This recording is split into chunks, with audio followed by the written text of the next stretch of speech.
Hi, I'm Steve Adubato. Welcome to a very special town hall meeting with some extraordinary guests who understand the issue of childcare better than most. This is part of a series we've been doing called Reimagine Childcare. This streaming, if you will, town hall looks at the childcare crisis, not just in New Jersey, but across the country. You may ask, what do you mean a childcare crisis? A crisis in employees, there's a shortage of staff, affordability. There are people who are not able to work because they can't get child care for their children. It is not enough of a priority. I'm not here to editorialize, but it's not enough of a priority for our public officials with all the other priorities they have. And so we're going to be looking at the child care crisis from a variety of perspectives. And to do that, and by the way, COVID has made what has already been a crisis even worse. So in that spirit, let me introduce, enough from me, but our distinguished panel. First, our longtime friend joining us, Cecilia Zalkind, President and CEO, Advocates for Children of New Jersey. Seal, good to see you. Thank you for having me. All the way from Harvard, Dr. Junlei is Senior Lecturer in Early Childhood Education, the Chair of the Human Development and Education Program at Harvard Graduate School of Education, and also State Assemblywoman Yvonne Lopez, representing the 19th Legislative District, very involved, very committed to child care and child care advocacy. Assemblywoman, thank you so much for joining us. And finally, back again with us is Winifred Smith-Jenkins, Senior Director of Zadie's Nurturing Den, which is a highly respected child care organization, not just in New Jersey, but across the country. And by the way, throughout this program, we'll be putting our Reimagine Child Care website up. People can go up and find more information. Seal, let me start with you, and let's jump right into this. What exactly is the child care crisis, A, and B, why should everyone watching right now care deeply? Well, the child care crisis actually is not new. I think the issues confronting child care existed long before the pandemic, but the pandemic has made them worse and also much, much more visible.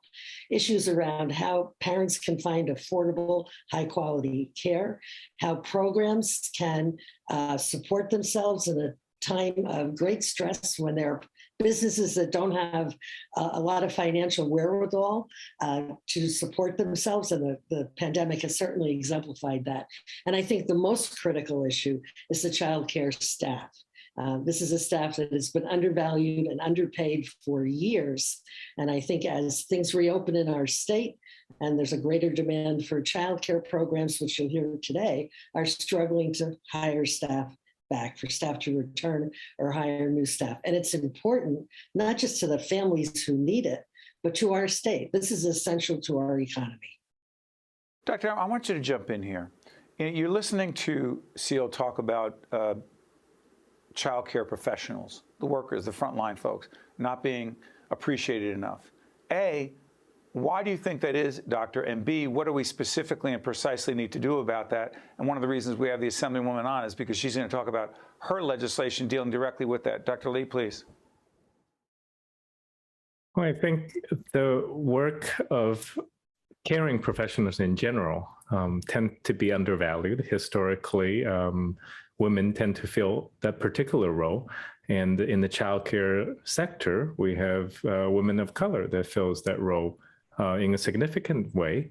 I think the one thing that we have to start is to recognize that childcare providers are professionals, regardless of whether they have had access to the kind of credentialing opportunities that they have. We just have to recognize that the work they do is professional, and their professional work is part of the infrastructure of a basic society, whether we're thinking about education and employment. So seeing them, recognizing them as professionals would open the doors for us to think about compensating them fairly, provide them the kind of opportunity for the kind of credentials and education and development they need, and to integrate them into the larger world of education and social service and health professionals, as opposed to think of them isolated as just childcare providers or babysitters and so on. And by the way, as I go to our other colleagues in this program, and I'm going to ask Winifred about the frontline situation and what's happening with her workers, but I just want to remind folks, whether you have children of a certain age, 0 to 3, 0 to 4, or not, this is an issue that affects all of us. I mean, just think about how many men and women have a very difficult time going to an office, not going to an office, but working from home. And they don't have quality, affordable, accessible childcare. This isn't simply a childcare issue. This is an issue that affects all of us, particularly those who care about our economy and functioning in business and being able to pay our bills and live our lives. And in that spirit, Winifred, let me ask you, you heard Cecilia and Dr. Lee talk about frontline workers. What are you seeing? By the way, tell everyone what Zadie's Nurturing Den is, A, and B, what's happening with your professionals.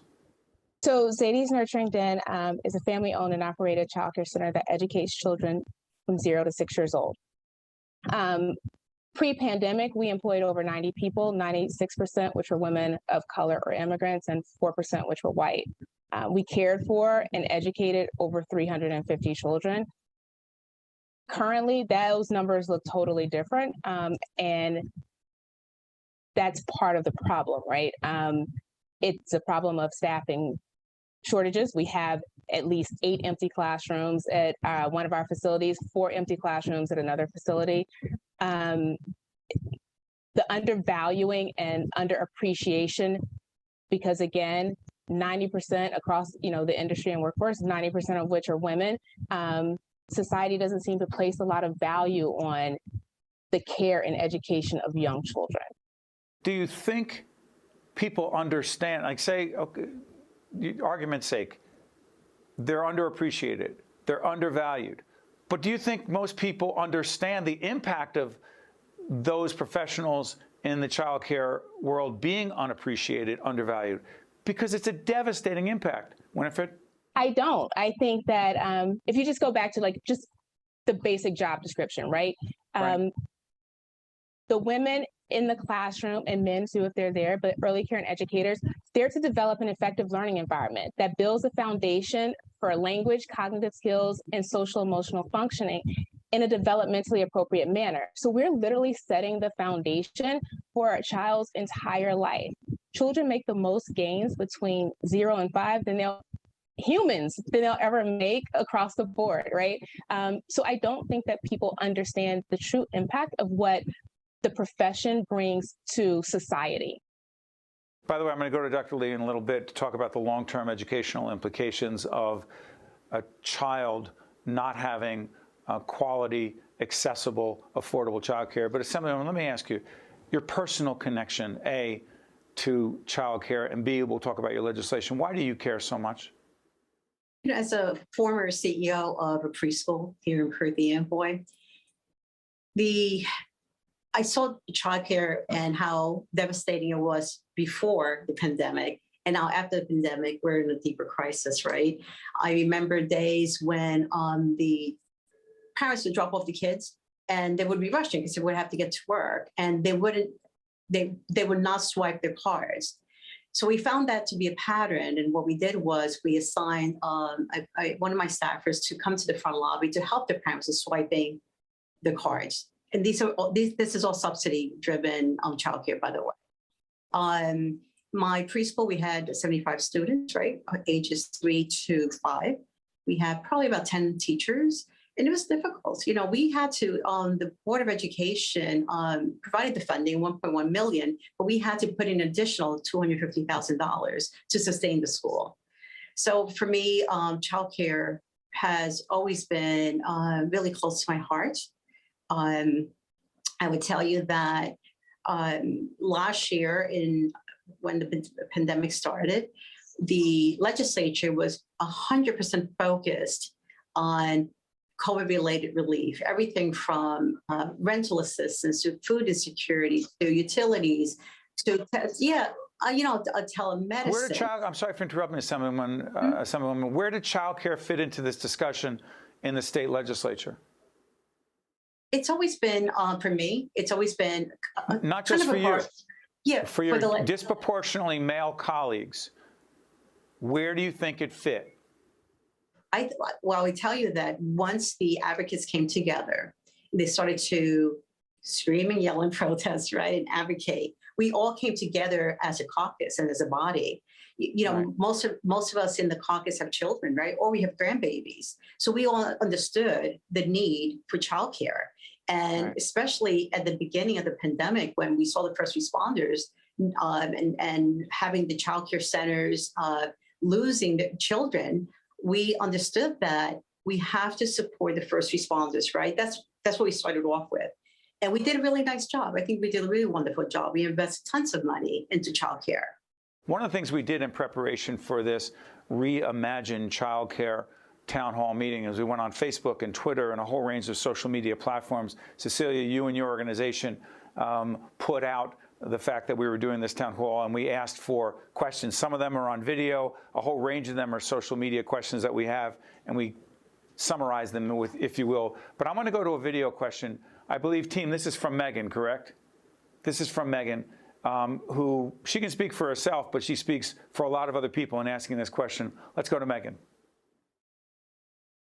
Are any of the other issues worth the investment if we do not fix the compensation and staffing crisis that is affecting early education today? Wow. Okay. So Seal, let me go to you. Megan's question is very clear. If we don't deal with the compensation issue, what is the value of the other investments in childcare if you do not have the professionals to be on the front lines? Because Winifred's closing classrooms because she doesn't have enough staff, largely around compensation. Go ahead, Seal. So I think as we've learned more and more about the crisis and the impact on childcare, it's very apparent that the key to providing a childcare system for families and for our state is the staff. We have to engage staff. We have to prepare staff effectively. I think Winifred's description of what that staff person does, they're critical to the life of a very young child, and we have to compensate them.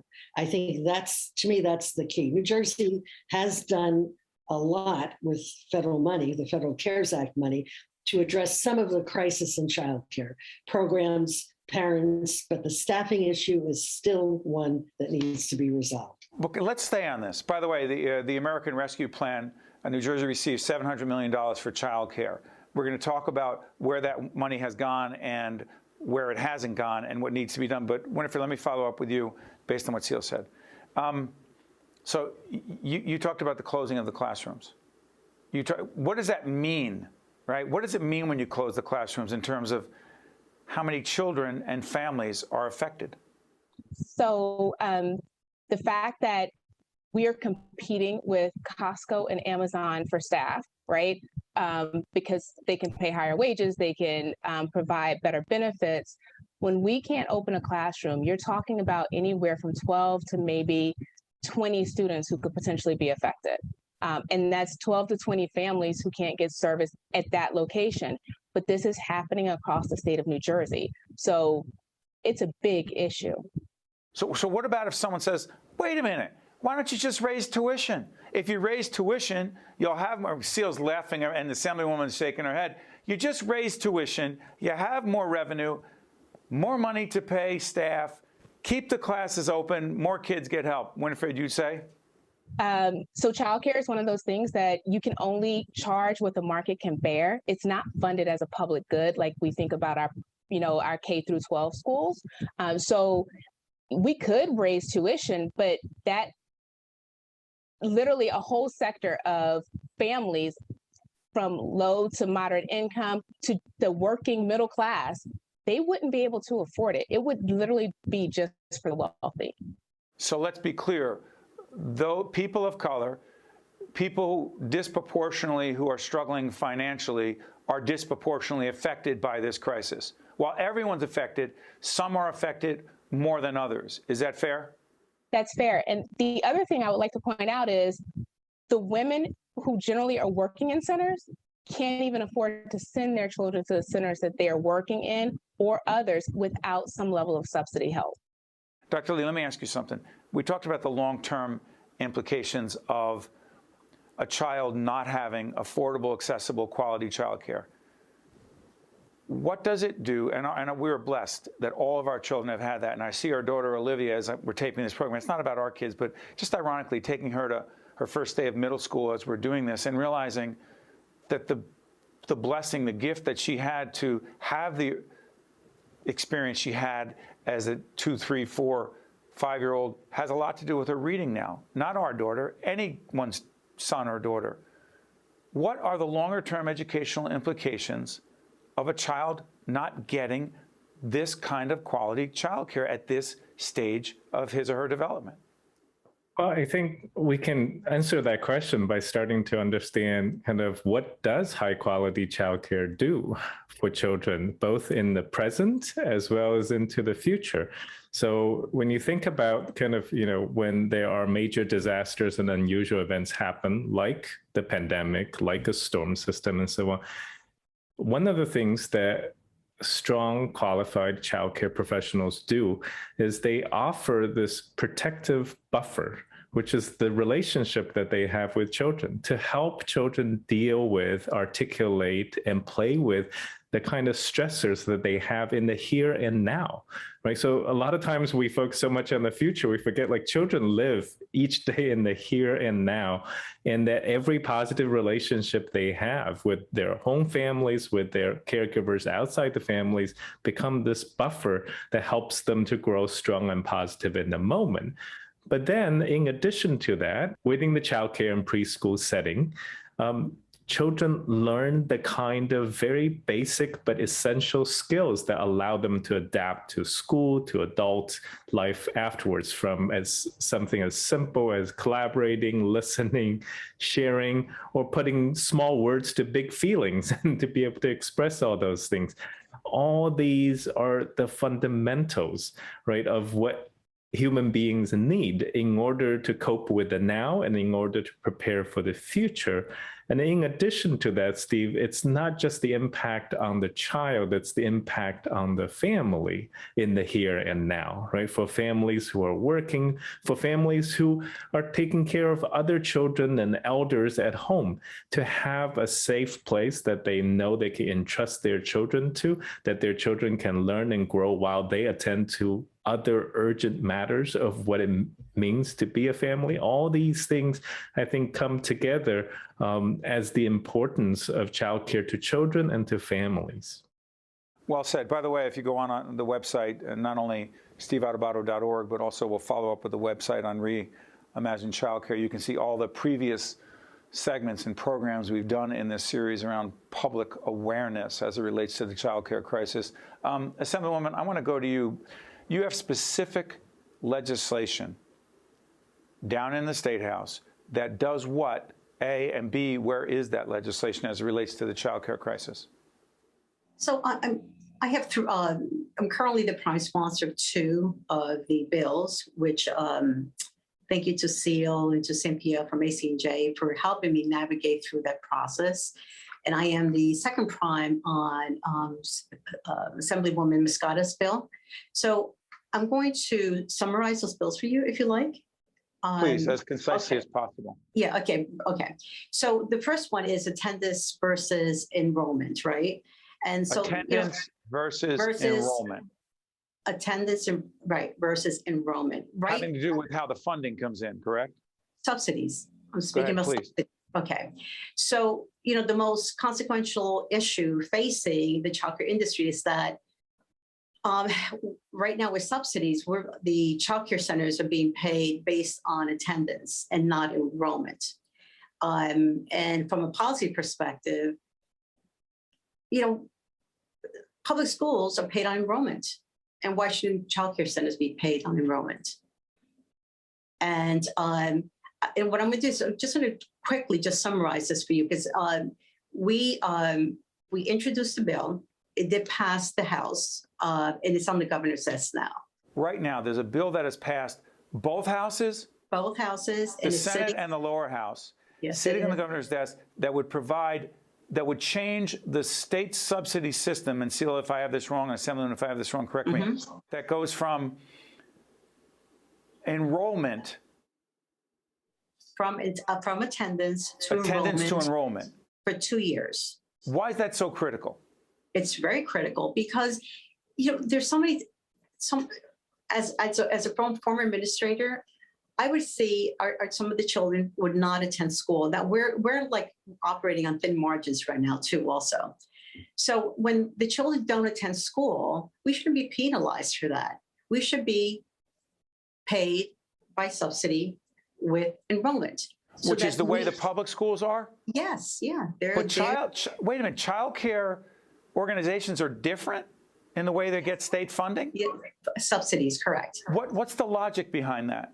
So I think this happened during the Christie administration. I think that he was, I guess, just implying that there was fraudulent activities taking place with the enrollment piece. So governor was saying in that administration, Right. as I interpret it, that you only get paid if the kids are there, and there could be fraud going on or whatever. Right, and right. you're trying to change that. By the way, let's deal with that.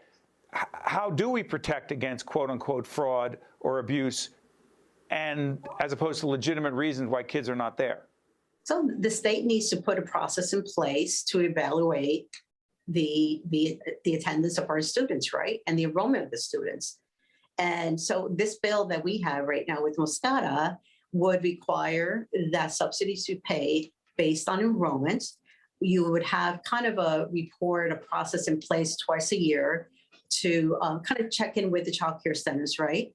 My hope is that if it does get approved, that we find the funding so that this enrollment process stays in place long term. Okay, Seal, let me do this because I know the Assembly has a second piece of legislation. We'll talk about that in the second half of this Reimagine childcare town meeting. Seal, concisely and clearly help folks understand, because when we get into the weeds, and that's not a criticism, Assemblywoman, because sometimes the details matter, and that's where the issue is. Concisely and clearly, Seal, in this last minute we have on this segment, why does this matter so much? It matters because this provides stability to the programs that serve our lowest income families who have the least access to childcare. It's not just schools that are funded on the basis of enrollment. If you look at private paid childcare, a parent pays up front, right? A parent pays a month ahead, usually. If something happens, the child is absent, that it's not the program that pays. Programs that rely on childcare subsidies because they serve a low-income community have no stability. Their payment comes afterwards based on how many children attended. And you know what? The state recognizes this as critical because we use the Federal CARES Act money to start paying on enrollment. It helped childcare survive during the pandemic, and it's what we need now to keep them stable. And let's do this. We're going to pick up this conversation in part 2 of this Reimagine Childcare Town Meeting. I want to thank our distinguished panel. I promise we'll continue this conversation. Look again on our website and the Reimagine Childcare website for more information. I'm Steve Adubato. Thank you so much for watching. Make sure you check out part 2. We have to reimagine childcare. Think Tank with Steve Adubato has been a production of the Caucus Educational Corporation. Funding has been provided by the Turrell Fund, supporting Reimagine Childcare. PNC, Grow Up Great. The Robert Wood Johnson Foundation. The New Jersey Economic Development Authority. RWJ Barnabas Health. NJM Insurance Group. PSE&G. And by Choose New Jersey. Promotional support provided by New Jersey Family Magazine and by Meadowlands Chamber.